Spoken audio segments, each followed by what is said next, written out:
A key diplomatic event drawing to a close in New York as world leaders head home after the high-level UN General Assembly.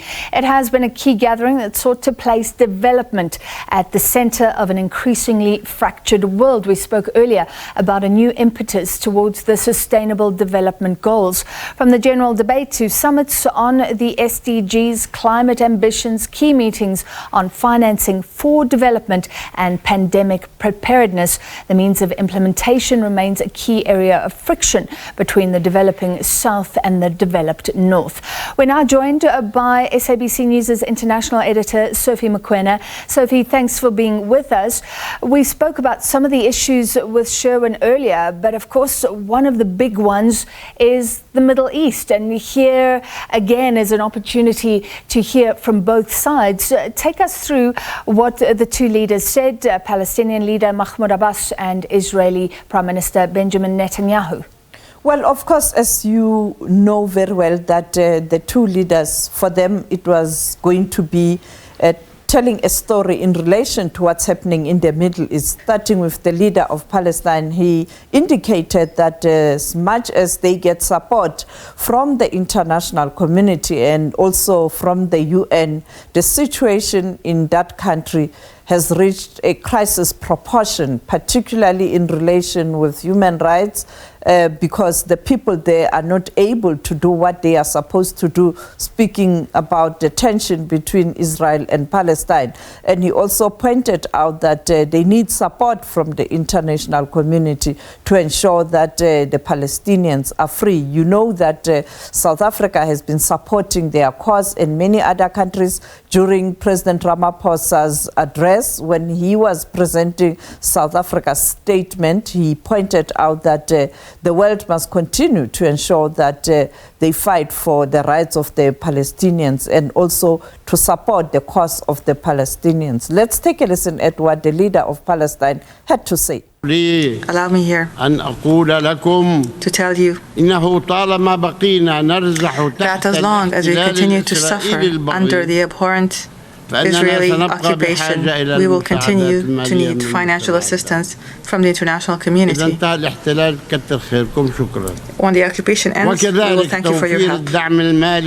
In addition to the crucial provision of financial support to the United Nations Relief and Works Agency for Palestine Refugees, UNRWA, it is in dire need so that it could support the refugees. We are thankful to the international community for the support it has given us to build our state and our economy, and we look forward to the continuation of this support until the occupation ends. Help us get rid of the occupation, and we would be able to rely on ourselves. The Abraham Accords heralded the dawn of a new age of peace.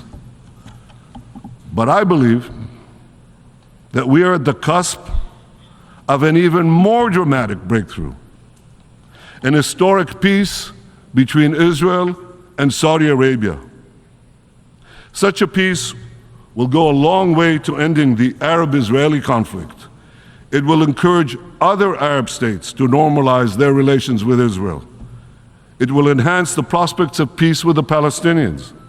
It will encourage a broader reconciliation between Judaism and Islam, between Jerusalem and Mecca, between the descendants of Isaac and the descendants of Ishmael. All these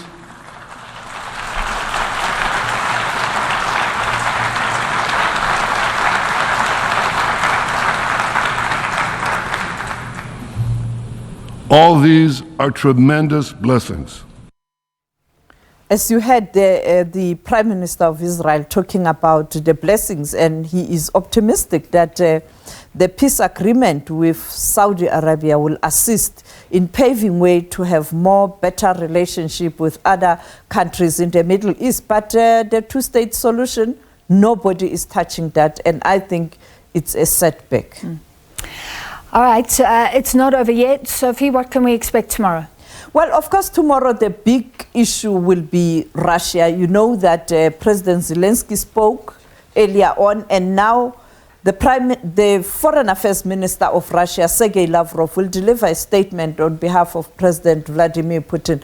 And I think he is going to really send a strong message in terms of the position of Russia in relation to the war in Ukraine and many other issues. You know that the four main players within the Security Council, that is China, Russia, France, and UK, did not attend or did not present the statements in person. They did send people representing those countries. And I think that's another issue. Perhaps tomorrow as we wrap up, we'll look at it, whether the decision by UK, France, Russia, and China not being there, the leaders in person, what implications does that have in terms of building a cohesive or perhaps synergy in the group of this international community? Because the Secretary General pointed out that at the moment there's fragmentation and countries are drifting apart. All right, thank you very much. And we'll cover that tomorrow as well. SABC News' international editor, Sophie Mokoena.